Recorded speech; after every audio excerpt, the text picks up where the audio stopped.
Kenapa MLM dibenci orang? Karena yang pertama, dia kerja dengan target. Oke? Nah, orang MLM biasanya begini. Contoh, kamu disuruh jual handphone. Dalam sebulan, kamu disuruh jual targetnya 10 handphone. 10 handphone. Misal harga handphonenya satunya 1 juta. Kalau kita bisa jual 10 handphone sebulan, kita dapat uang 500.000. Paham ya? Saya ulang nih. Berapa harga handphone? 1 juta. Disuruh jual berapa handphone? Berarti harus cari omset 10 juta. Oke.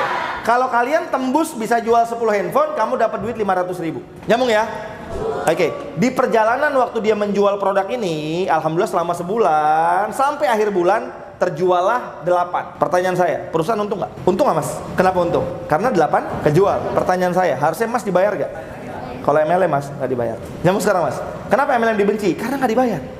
Jadi dia harus 10 dulu baru dibayar. Saya ulang nih, dia harus 10 baru dibayar. Ini saya ngomongin bukannya MLM sesuatu ya, bukan. Ini saya contoh doang. Nah, teman-teman sadar gak? Kita cuma jual 8, berarti kurang berapa?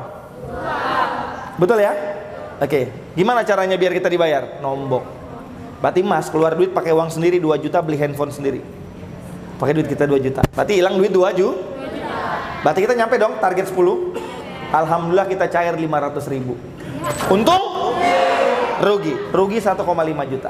Pertanyaan saya, apakah langsung cair bang? Enggak, 30 sampai 50 hari setelah kita dapat targetnya baru dibayar. Jadi kalau ini terjadi di bulan Januari, baru dibayar bulan Maret dan April. Wajar gak orang tua kita enak banget sama ini? Jadi wajar kalau pulang ke rumah kita ngomong bisnis dimaki-maki.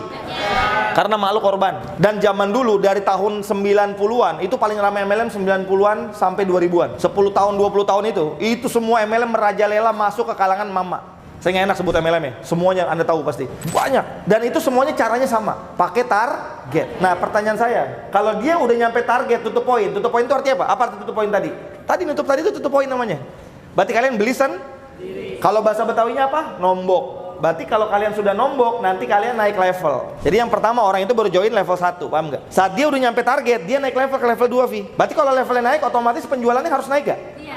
Ngikut, berarti dia yang tadinya jual 10 handphone jadi 20 handphone. Berarti bulan kedua naik ke 20 handphone. 10 handphone aja kita teler, betul nggak? Nah bulan kedua jualah 15 handphone. Kejual nih 15, berarti kan minus 5. Berarti apa yang dilakuin di bulan kedua? Nombok lagi. Jadi bulan kedua itu kalau lo bisa jual 20 dapat 1 juta. Ya udah, Anda nombok 5 juta dapat 1 juta dan dibayarnya 3 bulan kemudian. Pertanyaan saya, bulan ketiga mulai sadar gak tuh orang? Sadar. Bulan keempat mulai sadar gak? Sadar. Tapi masalahnya kenapa nggak keluar? Karena sudah terjebak dengan yang namanya level dan reward. Karena semakin tinggi level ada hadiah yang dia dapat. Jadi ngejar-ngejar hadiah. Anda tahu nggak? Ini yang terjadi di Republik MLM seluruh Indonesia, bang, maksud gue. Wajar gak orang tua kita enak banget sama MLM? Makanya orang tua kita nih, Anda pernah sadar gak waktu kita kecil-kecil nih? Waktu kita kecil, Anda, betul ya? Sering gak orang tua kita itu di rumah banyak produk-produk gak penting? Di lemari, satu isi lemari produk itu semua. Itu namanya tutup poin dia kena. Makanya kalau pulang ke rumah ketemu orang tua ngomong MLM, salah Anda. Tapi ada nggak bang orang tua yang bisa diajak ngomong? Ada. Kan yang tahu orang tua kita. Bener gak? Orang tua beda-beda nggak? Ada orang tua baru ngomong A, dia ngomongnya sampai Z, betul nggak? Coba kita ngomong mama, aku ada. Wah, udah selesai. Ini berarti sudah tidak ada harapan untuk diajak ngobrol, betul ya? Nah ada orang tua begitu. Ada juga orang tua pas kita ngomong dia dengerin. Mah jadi aku ada bisnis. Maksudnya gimana? Nah ini enak nih, 2 arah. Nah lu tahu kan orang tua yang mana? Yaudah, lu pulang ngoceh, baru ngomong A tentang duit, udah kencang, mendingan gak usah lanjut. Apa yang dilakuin bang? Bukan gak usah lanjutin Melia, tapi kerjain dulu, dapat hasil. Hasil itulah yang membuat orang tua Anda bukan ngomong tapi senyum. Saya dulu waktu ngerjain Melia pertama, yang pertama saya liatin ke ibu saya apa? Saya ngomong sama ibu saya ini, mah aku ada bisnis, bagus. Tiba-tiba sejam ceramah. Katakan. Jawaban saya apa? Siap. Jangan kerjain, mama dulu ketipu. Siap. Besoknya saya kerjain. Abang durhaka. Lah, orang saya bilang siap. Lu juga pacaran durhaka, lu lanjutin. Orang tua bilang kan putus. Iya mah, besoknya backstreet.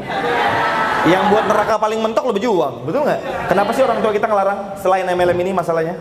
Karena orang tua kita sama kita beda zaman kehidupan. Jadi cara berpikir orang tua kita itu masih di zaman kemarin dan kita sudah hidup di zaman sekarang. Sepakat ya?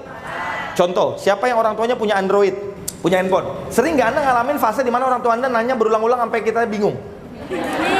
Baru kita ajarin semenit, gak lama nanya lagi. Itu tanda perbedaan waktu kita sama mereka. Jadi solusinya bukan berantem, lu durhaka kalau berantem. Solusinya apa bang? Melia jelek, jalanin lagi, gitu. Nanti telepon orang tua kapan bang? Saat Anda sudah mau pesan mobil. Mah, besok ada mobil datang. Masya Allah. Nah itu lebih asik. Kalau saya selalu kalau dimarahin jawabannya apa? Doain. Tapi jangan doain. Iya mama doain. Pokoknya kalau udah kata mama doain, langit tembus.